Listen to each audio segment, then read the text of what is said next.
Muy, muy bien. Como les decía, quizás el suceso del siglo XX que generó posiciones encontradas muy fuertes, tanto a nivel de la política como de los intelectuales, fue la guerra de Vietnam. Inclusive en el propio suelo estadounidense se da esto en la Universidad de California, el movimiento del free speech o movimiento de libre discurso, y junto con el movimiento hippie, se pronuncian en contra de la guerra.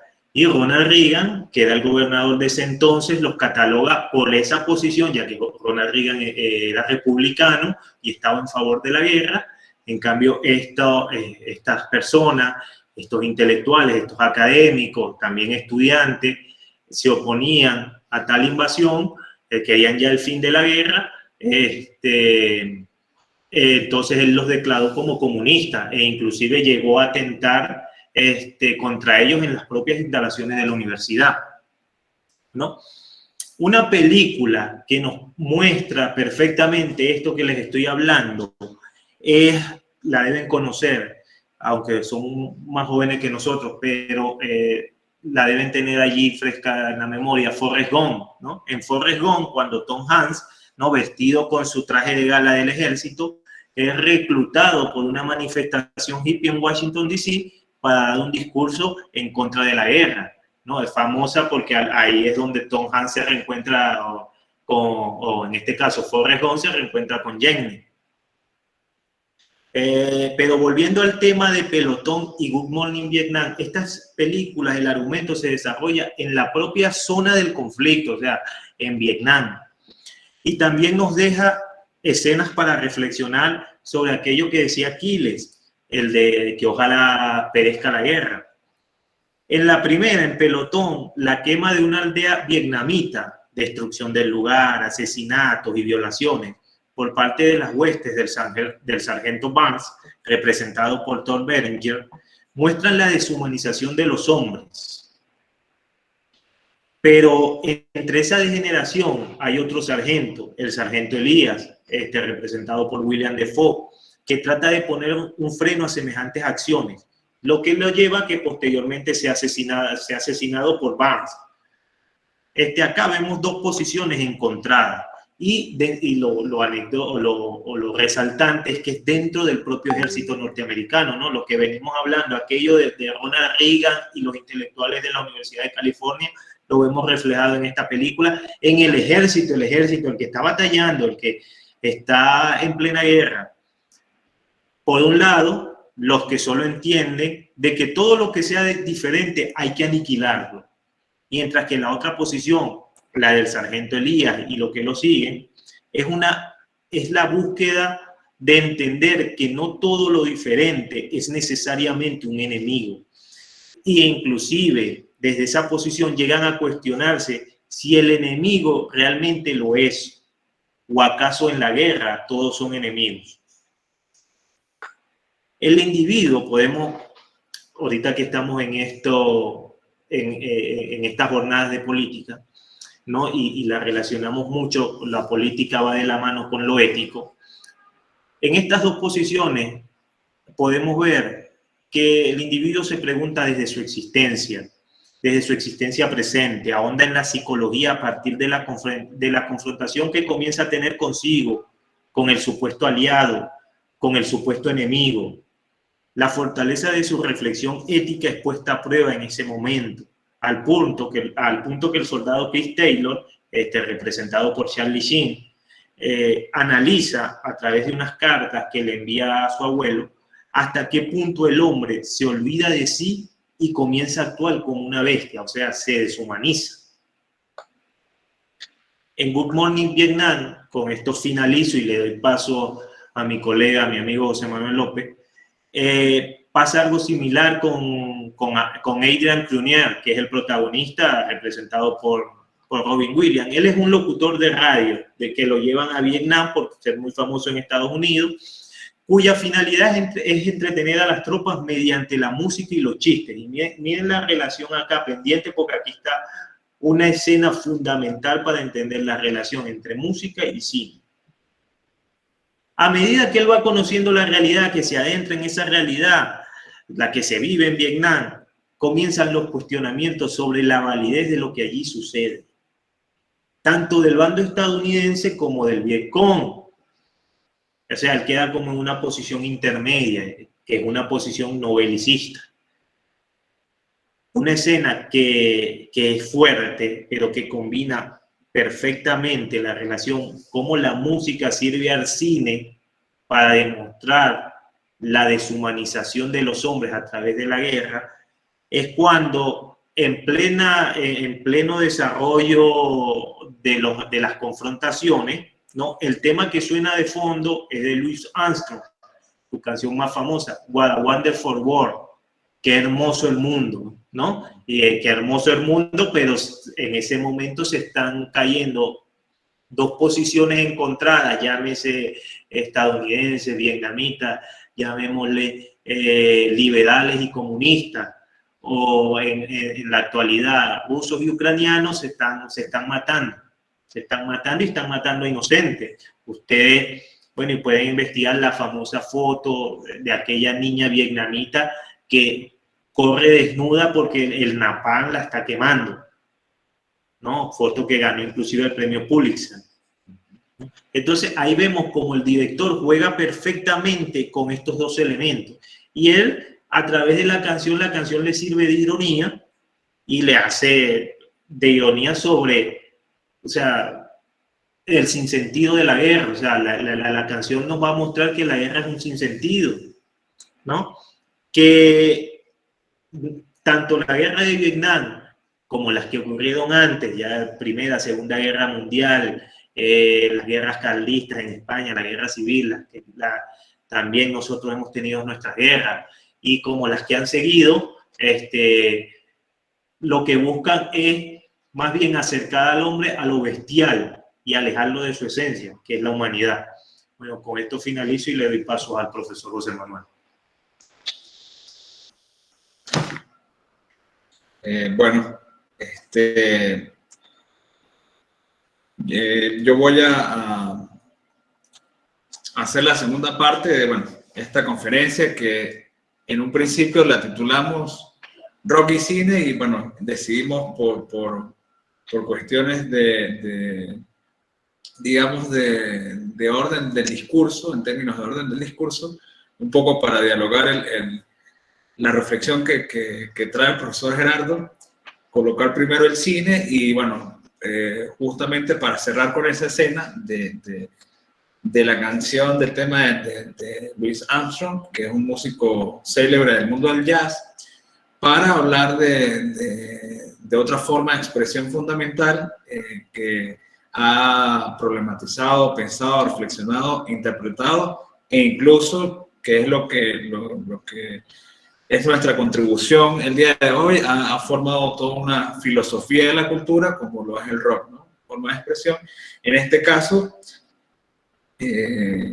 entendida desde una postura antibelicista, ¿no? Entonces, bueno, la segunda parte de la conferencia se titula así, rock y, bueno, heavy metal, que es una tendencia del rock, derivada del rock, como dos formas de expresión opuestas a la guerra, opuestas al combate, las llamo yo. Y comienzo, bueno, con un epígrafe de Platón, en la República, libro 3, donde Platón dice lo siguiente: intentar, se oye, ¿verdad? ¿Sí? Sí, profesor, sí se oye. Intentar persuadir ante todo a los mismos gobernantes y a los estrategos y a la ciudad entera, de modo que crean que toda esa educación e instrucción que les dábamos no era sino algo que experimentaban y recibían en sueños. Y otro epígrafe que extraigo de una canción del grupo de thrash metal de San Francisco Metallica, una canción del álbum Ride the Lightning de 1988, se llama One, es bastante célebre, y una de las estrofas, la traducción nos dice: ahora que la guerra ya ha acabado conmigo, estoy despertando, no puedo ver, que no queda mucho de mí, ahora no hay nada real, aparte del dolor. Aprovecho para, bueno, a Jairo yo le envié un par de videos que son los que van a sustentar, digamos, a nivel sonoro y visual esta conferencia. Entonces, bueno, está dividida en 3 grandes partes y, bueno, voy a comenzar. Dice, hacia una definición de la guerra. Recurrir al origen etimológico de las palabras es extraer lo valioso de su lugar original. El origen etimológico del término guerra se identifica con la palabra polemos, significa combate, choque, lucha. En su forma verbal, enemistad. Por su parte, la lengua latina, de acuerdo a sus cambios morfosintácticos, lo transliteró al término bellum, que significa guerra civil. La naturaleza del ser humano, en términos del filósofo griego Heráclito, está constituida por el equilibrio y el desequilibrio. En esta perenne confrontación se encuentra la tensión y la distensión del carácter, su modo de ser particular. De manera que la interrogante que da origen a esta contribución es la siguiente: ¿por qué es necesaria la guerra? ¿Qué hecho en particular hacen del rock y el metal 2 formas de expresión en contra de la guerra? Para responder este problema es necesario lo que viene a continuación. Dentro del mundo del rock, el sonido ha sido acompañado con contenidos líricos que en muchas ocasiones reflejan la postura de los músicos ante las realidades que afectan a la población, bien sea a escala local, regional o global. Las guerras no escapan a las críticas de los músicos de rock, y no es solo una postura de tendencias como las diferentes corrientes del metal, sino que el rock en general ha mostrado una posición en contra de los conflictos bélicos. Por ejemplo, si tomamos en cuenta los orígenes del rock, es natural que se manifieste en contra de todo lo que pueda alterar la paz. Surge como un movimiento juvenil, donde el canto de alegría y las letras relacionadas con fiestas, amor, paz y todo conflicto bélico atenta contra esos cantos y sonidos que invitan a celebrar y reír. Incluso desde un principio existen muchos esfuerzos para que el rock se transforme en una forma de expresión efímera. Su poder de convocatoria traspasó fronteras y de sus epicentros de origen, como Inglaterra y Estados Unidos, alcanzó una repercusión global. El poder político visualizó la influencia que tenía el rock sobre la juventud. Trató de sacar provecho de este aspecto y con gran publicidad aprovecharon la incorporación de Elvis Presley, por ejemplo, al servicio militar, tratando de enviar una señal a la juventud para que tuviese como una de sus metas el servir al ejército. Sin embargo, la generación que dio vida al rock era una generación de posguerra y muchos de ellos, especialmente en el continente europeo, vivieron la tragedia que representó la Segunda Guerra Mundial. Aquellos dieron vida a bandas como The Beatles, Rolling Stones, Pink Floyd y una extensa lista de agrupaciones musicales que tuvieron una niñez plagada de las realidades que ofrecen los conflictos bélicos, tanto en el momento en que ocurren como las secuelas que dejan. Esta situación indudablemente generó posiciones donde mostraban su rechazo a cualquier actividad que alterara los senderos que conducen a la paz. En Estados Unidos, la guerra de Vietnam dejó una huella profunda y muchos músicos dejaron su posición al respecto. Bandas de, la guerra de Vietnam obviamente fue el fundamento de la celebración del Festival de Woodstock en el año 1969. Y bueno, agrupaciones como Creedence, por ejemplo, compusieron canciones como Forgotten Son. Jimi Hendrix tiene el tema Machine Gun. Country Youth and the Fish tiene I Feel Like I'm Fixing to Die Rock. Y bueno, otras agrupaciones, por ejemplo, y cantautores como el ganador del Premio Nobel de Literatura, Bob Dylan, que escribió un tema que se llama Civil War, luego versionado por los Guns N' Roses. En diferentes décadas, los cantos antibélicos han hecho presencia. Por ejemplo, en los 70, John Lennon dejó grabado el álbum Sometime in New York City, donde desgarra letras de protesta previamente vividas en 1979, cuando había compuesto ese canto a la paz, Give Me Peace a Chance, además de la campaña de paz generada con el tema Happy Christmas, War is Over. En los 80, por ejemplo, los irlandeses de U2 dejan su canción Sunday Bloody Sunday, o Metallica, que es uno de los links que yo propongo al escuchar para esta conferencia, en relación a la Primera Guerra Mundial. Pink Floyd, por ejemplo, deja dos grandes obras conceptuales, el disco The Wall de 1979 y The Final Cut, 1982, piezas fundamentales que reflejan los sentimientos de Roger Waters, quien perdió a su padre en la Segunda Guerra Mundial. Más recientemente, que fue el video que yo compartí con Jairo, dos integrantes de Pink Floyd, David Gilmour y Nick Mason, retoman el nombre de la banda para dejar su posición en contra de la guerra provocada por la invasión de Ucrania por parte de los rusos, y lo hacen a través del tema Hey Hey, Rise Up. Entre estos conseguimos muchos otros ejemplos en pro de la paz que han manifestado músicos de las diferentes tendencias del rock, un género musical que se ha transformado en una forma de vida, y esa forma de vida siempre ha tenido como norte la paz.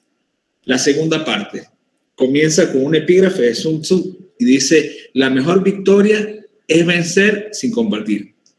El primer trimestre del año en curso, el mundo ha sido testigo de lo que se ha llamado la Tercera Guerra Mundial, pues el pasado 24 de febrero, el actual presidente ruso, Vladimir Putin, anuncia una operación militar en la región ucraniana de Donbass. Se registran fuertes explosiones en varios puntos del este de Ucrania, a 30 kilómetros de la frontera rusa, incluso en Kiev, la capital. Rusia inicia su ataque contra Ucrania desde el norte, este y el sur. Moscú defiende que es una operación para desmilitarizar el país vecino, pero no pretende la ocupación. En la cuarta parte de Historia de la Guerra del Peloponeso, correspondiente al discurso y respuesta de los corintios al de los coricenses, en el cual piden al Senado de Atenas que prefieran su amistad y alianza a la de los corciras, el historiador griego Tucídides comenta lo siguiente, un poco para dialogar con lo que han dicho los historiadores y los filósofos, ¿no? En función de la guerra. Dice Tucídides: por usar de modestia, equidad y diligencia, jamás han querido admitir la compañía y alianza de nadie, lo cual ciertamente han hecho de vicio y malicia, y no por virtud y bondad, por no querer compañero ni testigo de sus maldades, de quien siendo reprendidos pudiesen tener vergüenza. Un poco el efecto que causa la guerra, ¿no? Siempre la guerra es una tensión entre dos factores, entre dos actuantes, en este caso entre dos naciones, ¿no? Entonces, un poco cuáles son los sentimientos que engloban estos combates, ¿no? Dice Tucídides también: ni tampoco que muevan ni atraigan vuestros corazones por el ofrecimiento que os hacen de grande armada de socorro, pues mayor seguridad es no hacer injuria a los iguales, ni emprender cuestión contra ellos, que no ensoberbecidos con la apariencia del presente, procurar adquirir más de lo vuestro con el daño y peligro que os puede venir de ahora en adelante. ¿Cuál es la postura del combate, ¿no? ¿Cuáles son los afectados? ¿Cuáles son los beneficiados de la guerra? Es lo que nos deja este tipo de pensamientos dados, por ejemplo, por Tucídides en la historia de la guerra del Peloponeso. Bien, ¿cuál es la intención inicial de esta sección? Mostrar cómo, a partir, por ejemplo, de dos canciones solamente que yo traigo acá, en este caso, como les digo, One de Metallica y Civil War de Bob Dylan, tienen dentro de su discurso, desarrollan toda una epistemología en contra de la guerra, vista desde esta forma de expresión que es el rock. Entonces, uno de los versos, por ejemplo, de la canción de Metallica dice: una mina antipersona me ha cegado, me ha dejado sin habla, me ha dejado sin oído, me ha dejado sin brazos, me ha dejado sin piernas, me ha dejado sin alma, me ha dejado con una vida en el infierno. La recomendación, bueno, es escuchar evidentemente en la canción en inglés y conectarse un poco también con la propuesta audiovisual que tiene el video, ¿no? En el caso de la canción Civil War, Guerra Civil, una de las estrofas dice, la traducción dice: mira el odio que estamos creando, mira el miedo que estamos alimentando, mira las vidas que estamos llevando, la forma en que siempre lo hemos hecho antes. Toda esta crítica, ¿no? y puesta en cuestión también, y esta quizás investigación que se ha hecho desde el rock, ¿no?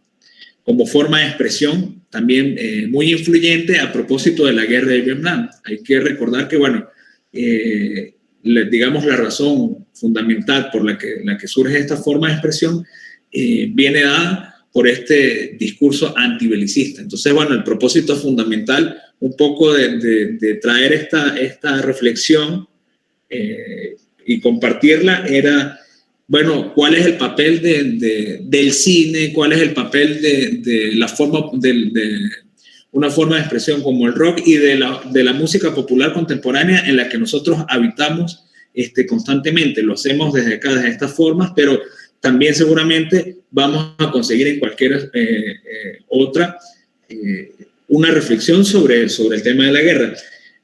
Ahora, ¿cuál es el concepto o uno de los conceptos que emerge de este debate? La libertad, ¿no?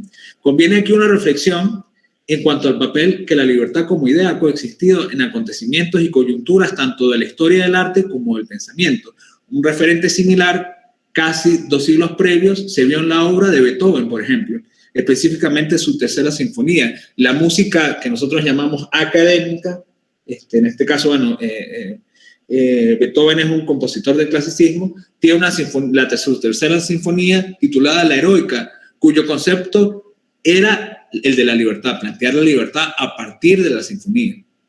La libertad de la Revolución Francesa, la cual estuvo representada por Napoleón Bonaparte, figura admirada por el propio Beethoven, hasta el día en que este último se enteró, para su decepción, de la coronación del general francés como emperador, motivo que evitó que la Heroica fuera titulada como Bonaparte, en principio.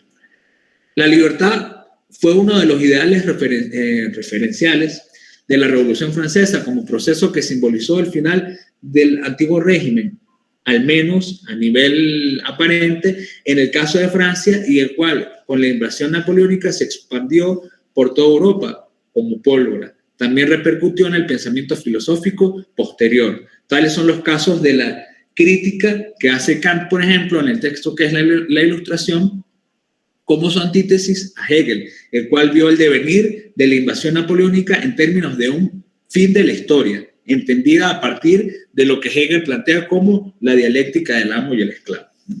Entonces, bueno, cómo la filosofía pensó esto y cómo se aplicó. Y fíjense cómo estamos articulando acá 3 formas de pensamiento: la filosofía, la historia y la música también, ¿no? Entonces, cómo a partir de estos 3 discursos se construye filosofía y una filosofía de la cultura, a partir del conocimiento de la historia, del conocimiento de la música y del conocimiento, evidentemente, de la filosofía, de la política, como lo acaba de exponer el profesor Gerardo. Bien, continúo. Dicha idea es convenientemente tomada de palabra por Francis Fukuyama a partir de la caída del muro de Berlín en 1989 en su controversial artículo The End of History, suceso inmerso dentro del proceso histórico de la caída del bloque comunista, donde tanto el concierto del Monster of Rock, que es uno de los más conocidos del 1991, como su predecesor directo, el Rock Music Peace Festival, son acontecimientos referenciales igualmente válidos para entender la libertad como paradigma dentro de la teoría de un fin de la historia, en palabras de Fukuyama. Sin embargo, cabría la pregunta: ¿qué es la libertad? La palabra deriva del latín liber, la cual, tanto para romanos como para griegos, es asignada a los jóvenes cuando alcanzan la edad para procrear y así incorporarse a la comunidad como hombres capaces de asumir responsabilidades. En palabras de Ferrater Mora, El hombre libre es el que no está condicionado, es decir, el que no está sometido. De este planteamiento, la libertad puede ser entendida en un sentido dentro de un orden natural o una preestimación.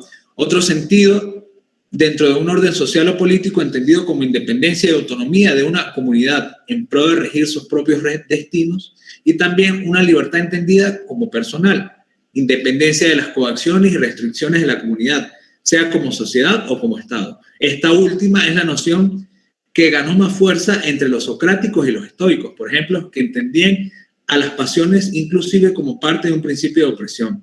La libertad entonces consiste en disponer de sí mismo, pero disponer de sí mismo no es posible a menos que uno se haya librado de lo exterior, de lo externo.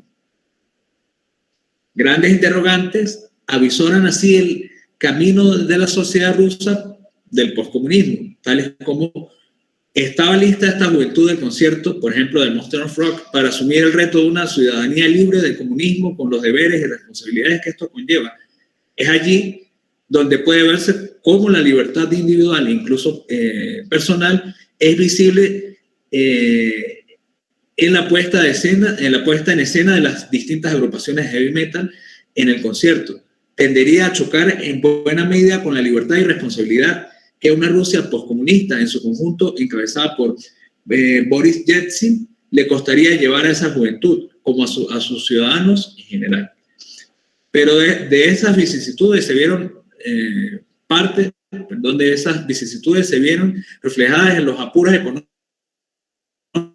económicos que soportó el pueblo ruso durante la transición a una economía de mercado libre. A causa de ello, disminuyó el apoyo popular no solo al capitalismo, sino también al sistema democrático que intenta crearlo. Probablemente esto explica los buenos resultados que obtuvo el Partido Comunista en las elecciones parlamentarias rusas de diciembre de 1995, en las cuales obtuvieron el mayor porcentaje de escaños. Bien, para cerrar, retomar este interrogante: cómo el cine, por ejemplo, y el rock y su género cercano como el heavy metal o todas estas vertientes que emergen del rock, que se derivan, ¿cómo responden al contexto bélico? Bueno, nosotros, digamos, en conjunto, tenemos esta consideración final que siempre queda abierta a la reflexión, ¿no? Y que, bueno, estos temas siempre están encima de la mesa, y nosotros como estudiosos de la filosofía tenemos que responder a las preguntas que siempre despiertan en nosotros nuestro contexto sociocultural, ¿no? Entonces nosotros convenimos esto. La guerra ha sido cuestionada desde las primeras manifestaciones artísticas de Occidente, como lo son la épica y el teatro griego.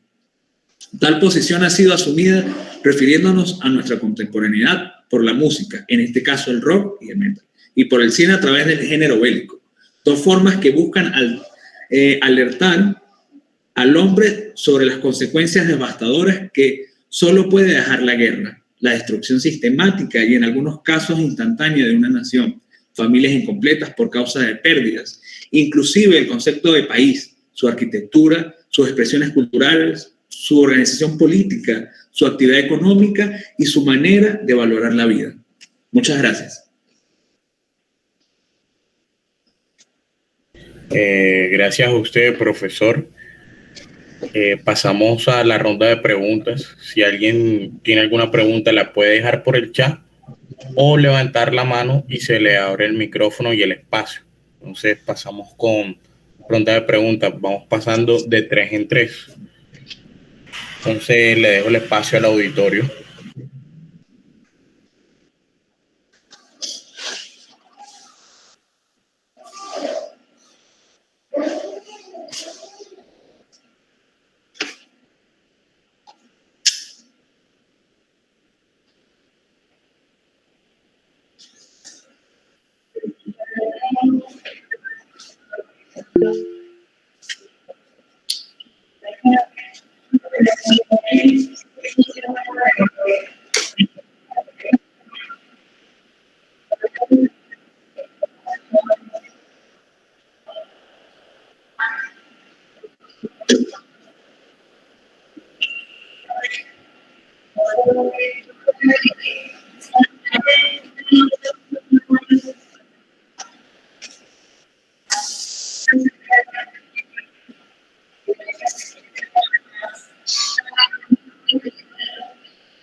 Bueno, ok, ¿bajo qué estructura se podría analizar el arte? Fíjate, claro, aquí habría que hablar de una relación fundamental y es el arte y la política, ¿no? Y bueno,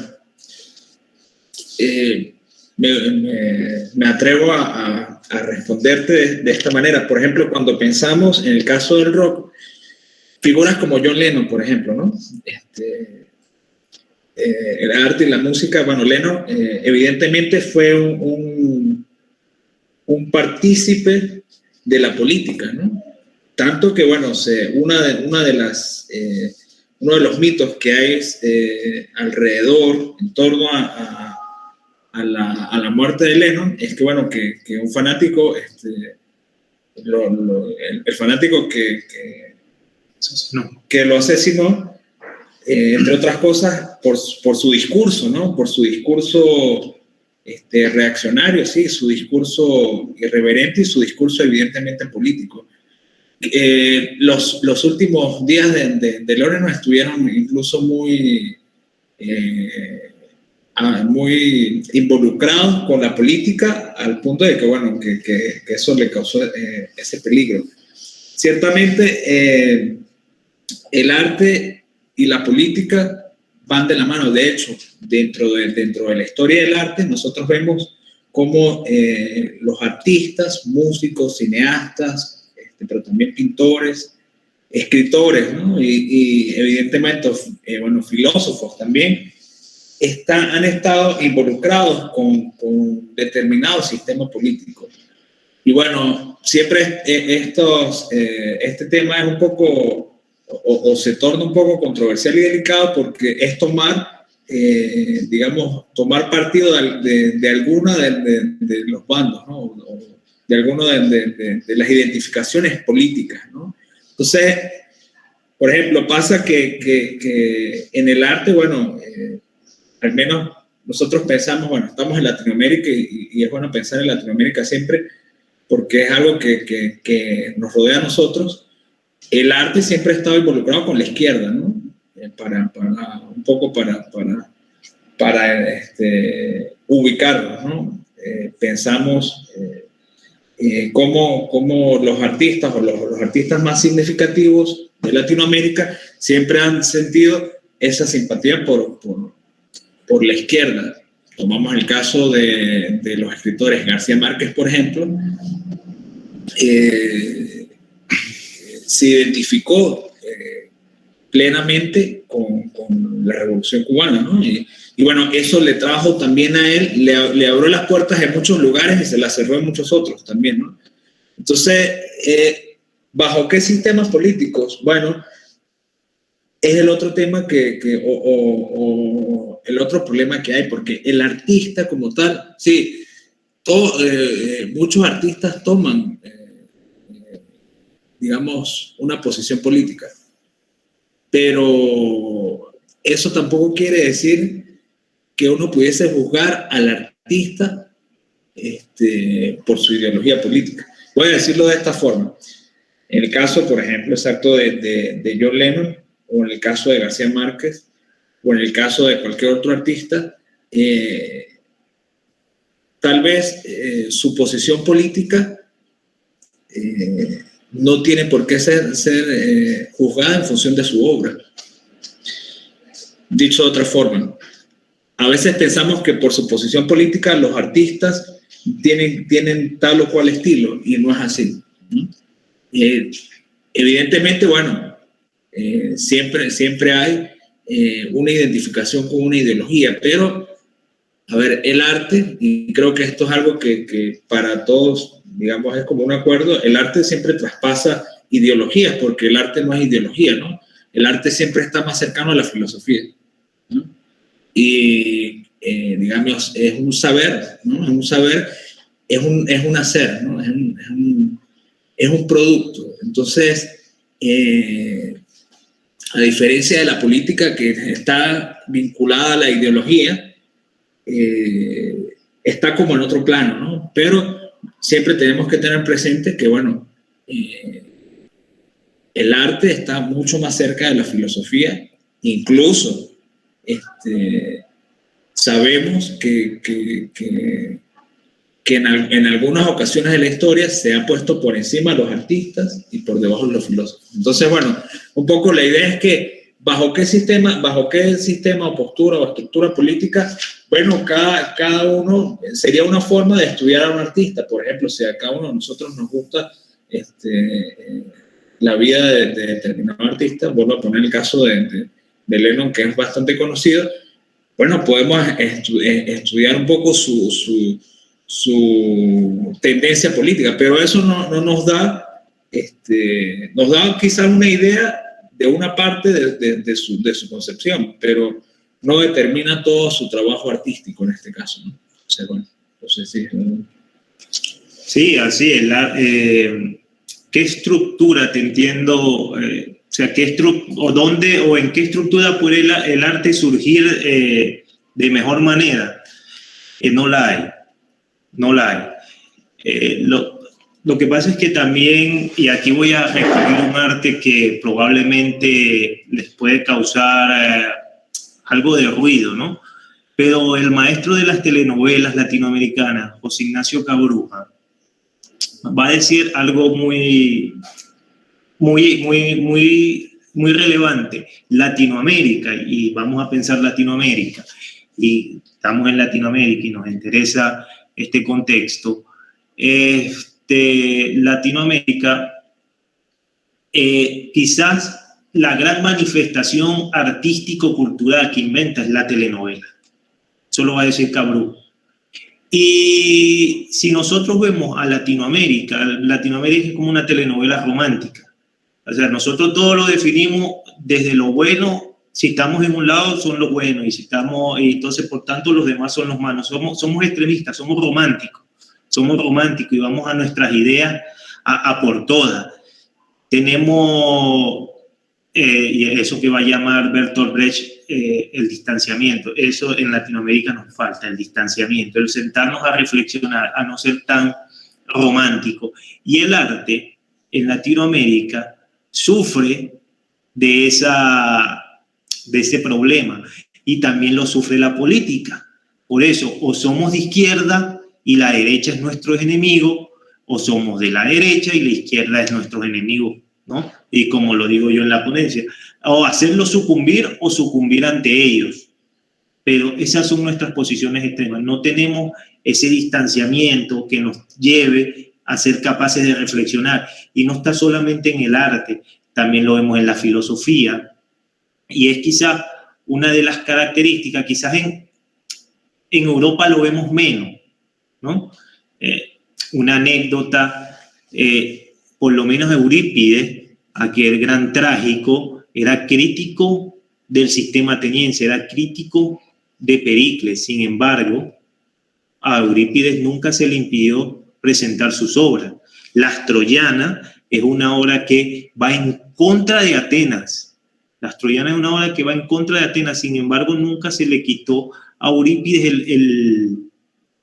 el merecimiento de su posición de gran dramaturgo porque estaba en contra de Atenas y hablaba en contra de Atenas. En Latinoamérica debemos superar esas etapas. Entonces, ¿cuál es la estructura perfecta a nivel de lo político para el arte? Separarse. En el caso no de la política, si la política, porque hacer arte es hacer política, hacer filosofía es hacer política. Si la entendemos desde el punto de vista griego, el hombre es un son politicón, va a decir Aristóteles, un animal político porque está en continua relación con los demás. El momento que el hombre pierde esa relación con los demás, ya no es un ser político, es otra cosa, pero no es un ser político. Entonces, el arte de por sí es una estructura política, pero debe estar alejado de lo que para nosotros sería la política tradicional, estar de un lado o del otro. Esa es una forma de concebir y que también se puede prestar a cualquier análisis y cualquier reflexión que inclusive la contradiga, pero es que eso tiene que ser la política. Las contradicciones y en las contradicciones la búsqueda de la armonización entre esas posturas. Sí, hay que revisar el concepto, bueno, esto se llama polideia, ¿no? Polideia, sí. Hay que revisar el concepto de polis y de polideia, ¿no? Porque, bueno, ¿qué entendemos por polis, no? Y cómo entendió polis o qué sería la polis, por ejemplo, en el contexto platónico, ¿no? Y qué entendemos nosotros por política hoy, que tal vez no tiene nada que ver con la polis que concibieron los griegos, y esa polideia, que es este título, también, porque, bueno, es la raíz del polites, ¿no? El ciudadano. ¿Quién es el ciudadano? Bueno, el ciudadano primero es aquel que tiene que cumplir unas normas, ¿no? Y además está educado, ¿no? Para los griegos el polites era incluso parte de la élite, ¿no? Sí, señor. Era parte de la élite porque, a ver, un poco recordando a Platón, los dos elementos fundamentales para el polites, por cierto, eran la trofé, la crianza y la paideia. La crianza y la educación. Pero ¿qué había en esa educación? Bueno, o sea, el conocimiento, sobre todo de su contexto, ¿no? Que estaba en una crianza. Cada uno, decía Platón, cada uno debe dedicarse a lo que, digamos, a lo que su vocación le dicte, ¿no? Cada uno de los polites de esa gran polis debería hacer lo que le corresponde, ¿no? Entonces, habría que un poco revisar el concepto de polites, ¿no? Que nos estamos planteando un poco para la reflexión y ver cómo podemos construir el nuestro, ¿no? Que es lo interesante. ¿Alguna otra pregunta? El compañero Jairo Gutiérrez tiene la mano levantada. Adelante, Jairo. Gracias, Jairo. Muy buenas tardes. Me gustó mucho su presentación. Me gustó mucho, muy interesante. Cuando mezclan pues cine y rock, a mí enseguida se me paran las orejas, ¿no? Entonces me agradó mucho su intervención. Alrededor del discurso de ustedes, pues sentí que en ese discurso hay una atmósfera de subversión, ¿no? Dentro del cine como del rock, ¿ya? Desde el punto de vista estético, desde el punto de vista político, del discurso político, ¿no? La intervención sobre el cine me hizo recordar no solamente a Pelotón, sino por ejemplo subversivo, contrahegemónico, antitradicionalistas, o en el caso de Buñuel ataca a la burguesía, y dentro de ese cine bélico, pues me acordé también de La delgada línea roja, de Terrence Malick, ¿no? Que también tiene poco ese aspecto. Y si hablamos de la música, pues obviamente Metallica, Megadeth, ¿no? Ellos impactan con el discurso, no solamente desde el punto de vista de lo que dicen, de lo que intentan expresar, sino desde el punto de vista estético, ¿no? Y radica en la originalidad de cada uno también desde el punto de vista estético, son subversivos. dentro de la misma época, La Delgada Línea Roja y Rescatando al Soldado Ryan, que más o menos son contemporáneas, son dos películas con un enfoque estético totalmente diferente, ¿no? Desde la forma en que se visualiza o cómo lo intentan transmitir. Y si hablamos pues de la música, a pesar de que metan a Metallica, Megadeth, Anthrax y Slayer en el mismo saco, las cuatro bandas tienen un sonido totalmente muy original, en el cual tú dices, esto es Metallica, esto es Megadeth, ¿no? A pesar que los metan en el mismo saco.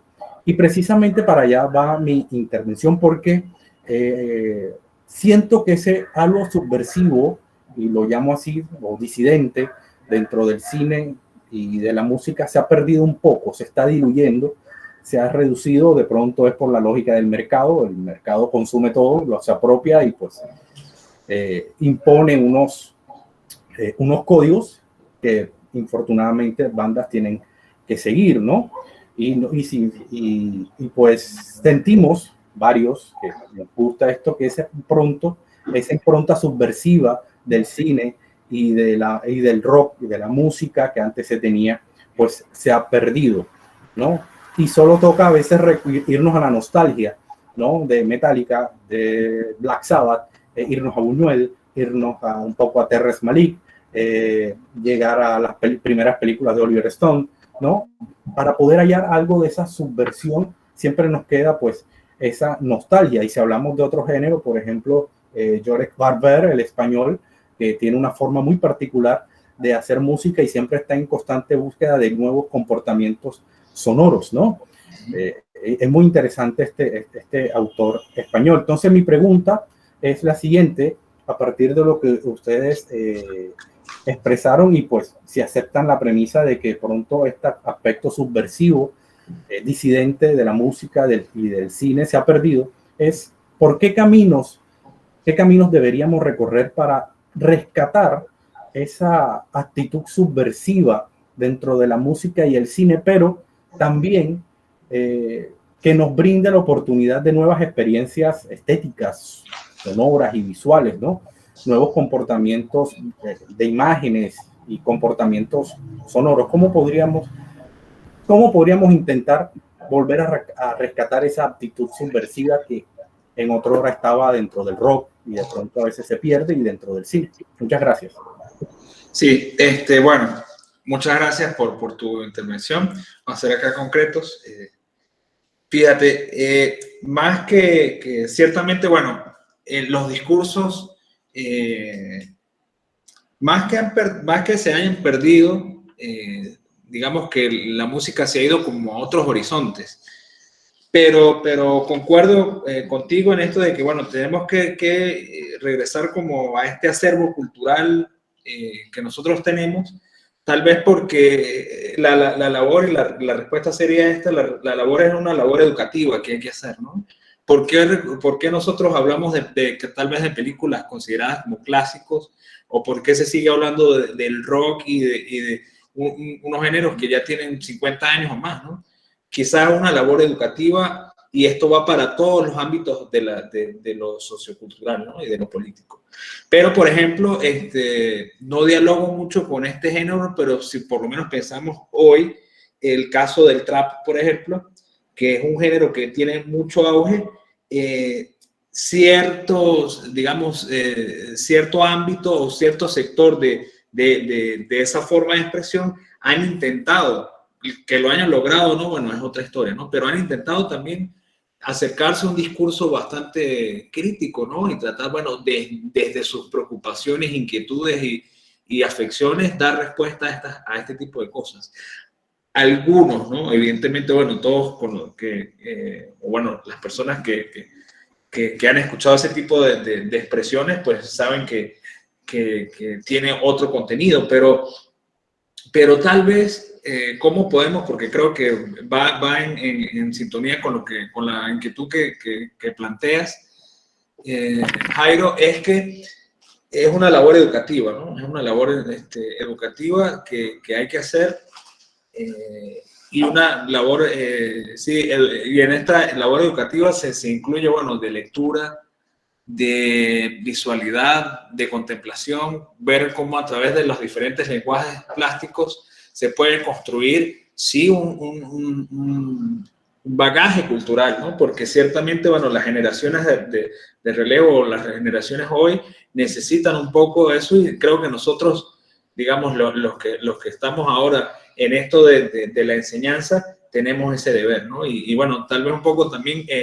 la idea de nosotros compartir con ustedes en estos espacios universitarios es porque nos interesa que estos contenidos lleguen, ¿no? Y que no solamente se queden donde nosotros hacemos vida, sino que lleguen y los pongamos en diálogo con otras universidades como las de ustedes, o con otros universitarios, gente que está preocupada también por estos temas desde la filosofía y desde el pensamiento, desde la cultura, ver cómo nosotros podemos exactamente atacar esto a través de un proceso pedagógico, ¿no? No sé si con eso respondo un poco. Sí, claro. Muchas gracias. Sí, gracias a ti.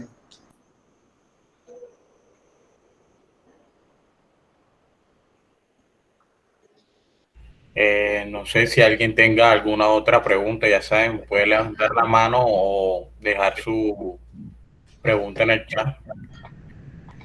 Profesor, yo tengo la siguiente pregunta. Usted decía de que el arte tiene algunas similitudes con la izquierda. Entonces, hay una tendencia ahora en la G, que se refiere que hay unos procesos sociales y culturales y hay una batalla cultural. ¿Usted cree que actualmente sí se está dando esa batalla cultural y la derecha sí se ha quedado en un atraso respecto al contexto cultural en Latinoamérica?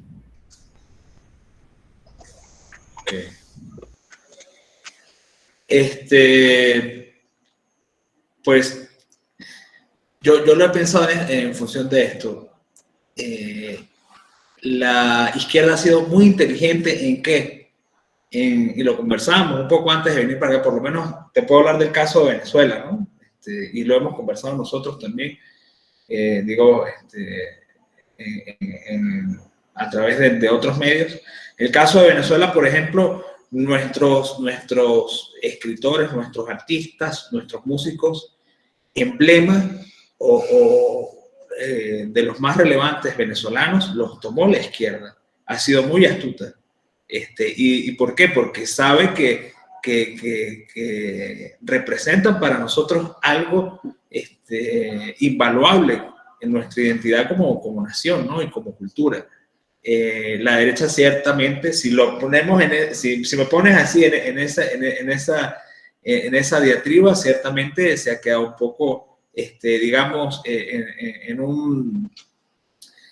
A ver, se quedó un poco atrás en el sentido de no tener esa astucia, ¿no?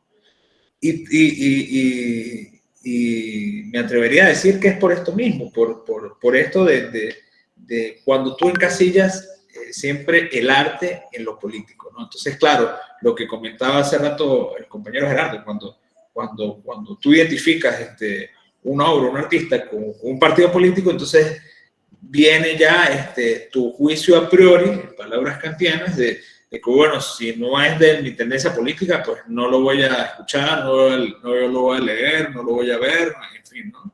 Entonces, ciertamente, ha sido muy astuta y una de sus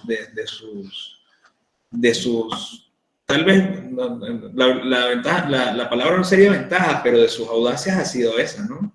Y bueno, en Venezuela seguimos viendo eso, ¿no? Sí, complementando la idea de José Manuel, digamos que la derecha, sobre todo en el último tiempo, quizás desde esa caída del muro de Berlín, se ha focalizado más en lo que es el aspecto económico. O sea, entonces como que la derecha son los grandes teóricos económicos y los de la izquierda van a ser los grandes artistas. Y no, en nuestra realidad, volvemos a la realidad latinoamericana, lo vemos como más palpable eso, ¿no? Que la derecha está abocada en el aspecto económico y la izquierda sí se preocupa de cierta forma por lo que son las artes, la literatura. Pero debemos entender algo. No es ser de izquierda o de derecha, es buscar en esas posiciones que pueden ser consideradas completamente antagónicas, pero que no son completamente antagónicas. E inclusive, una de mis profesoras, Sabine de Porta, decía que los extremos, mientras más extremos son, más se tocan, son iguales.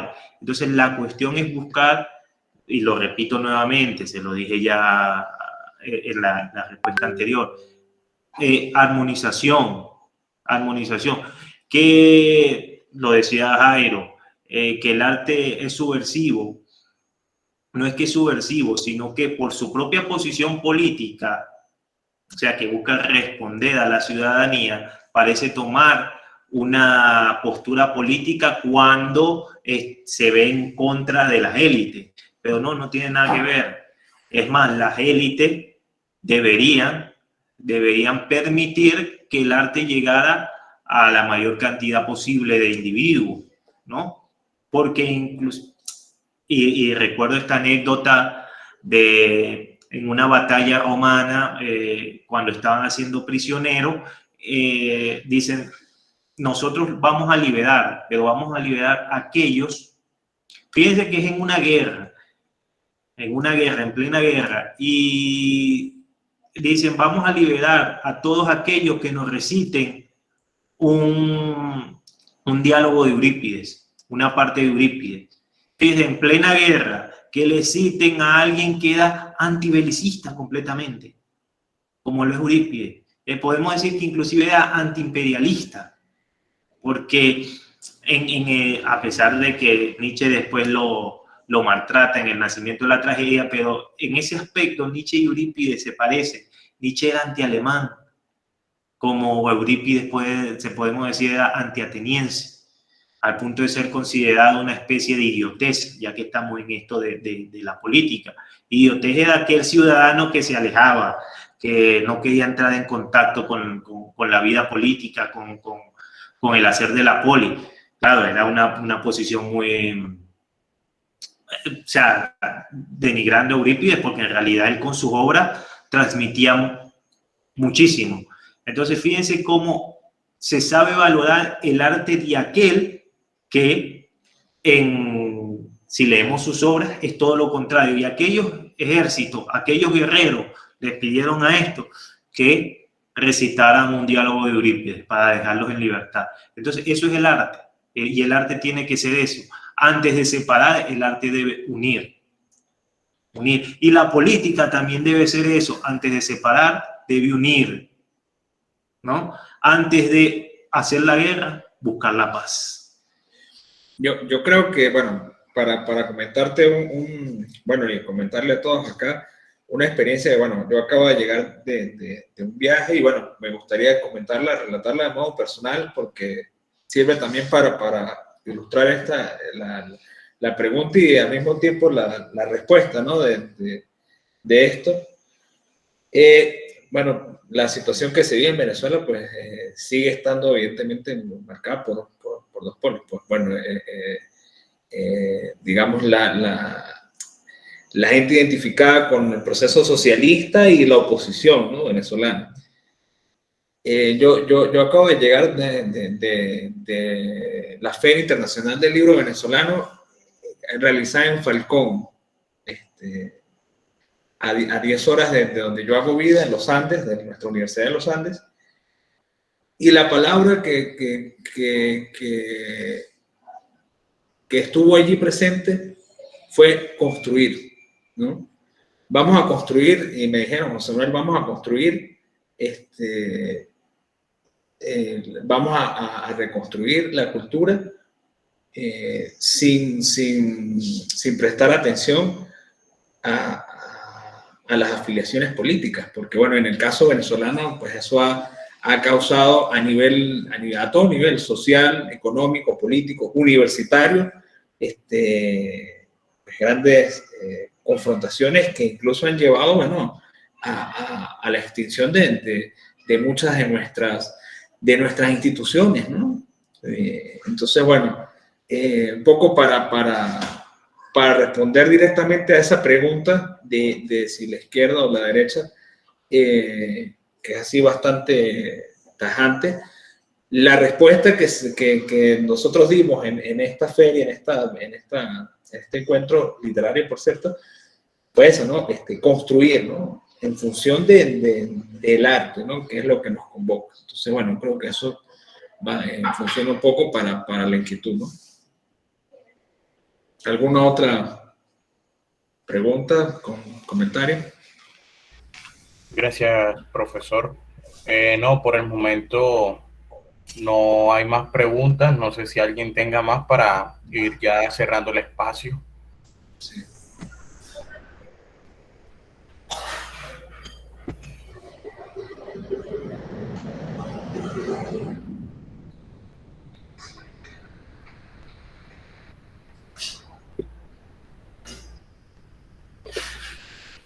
Bueno, profesor, siendo así, ya a las 6:30 de la noche aquí, le doy las gracias por aceptarnos la invitación.